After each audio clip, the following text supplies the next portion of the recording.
Civil hospital ખાતે Chandipura virus સામે રક્ષણ મેળવવા તૈયારીઓ શરૂ કરાઈ. સ્પેશિયલ વોર્ડ બનાવવામાં આવી રહ્યો છે. ડોક્ટરની ટીમ સાથે 24 કલાક કાર્યરત રહેશે.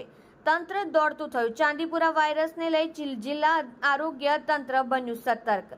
સંક્રમણથી બચવા બાળકોને શક્ય હોય ત્યાં સુધી ખુલ્લા શરીરે ઘરની બહાર ધૂળમાં રમતા અટકાવવા અપીલ. હાલમાં ચાલી રહેલા ચાંદીપુરા વાયરસથી સંક્રમિત દર્દીઓના કેસમાં વધારો થઈ રહ્યો છે. આ વાયરસની અસર ગ્રામીણ વિસ્તારોમાં જોવા મળી રહી છે, તો જેને લઈને સુરત જિલ્લા આરોગ્ય વિભાગ પણ સતર્ક થઈ ગયું છે. આ વાયરસથી બચવામાં માટે શું કાળજી રાખવી અંગે સૂચનો કરવામાં આવ્યા હતા.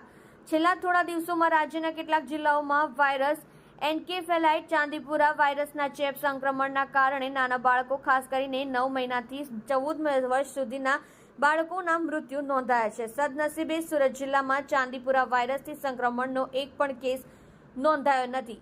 અગમચેતીના ભાગરૂપે પ્રજાજનોમાં કોઈ ભય ન ફેલાય તે માટે આરોગ્ય વિભાગ સતર્ક છે. લક્ષણો દેખાય તો નજીકના સરકારી દવાખાને દર્દીને તાત્કાલિક લઈ જઈ સારવાર કરાવવી.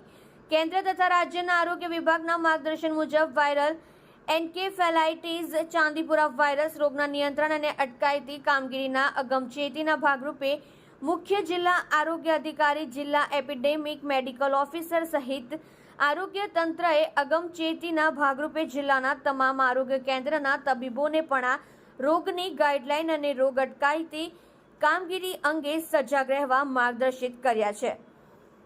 બાળકોને શક્ય હોય ત્યાં સુધી ખુલ્લા શરીરે ઘરની બહાર આંગણામાં ધૂળમાં રમવા દેવા નહીં. બાળકોને જંતુનાશક દવાયુક્ત મચ્છરદાનીમાં સુડાવવાનો આગ્રહ રાખવો. સેન્ડ ફ્લાયથી બચવા ઘરની અંદર તથા બહારની દિવાલોની તિરાડો, છિદ્રોને પુરાવી દેવા. મચ્છર માખીઓનો ઉપદ્રવ અટકાવવા સમયસર જંતુનાશક દવાઓનો છંટકાવ કરાવવો. શું છે ચાંદીપુરા વાયરસ?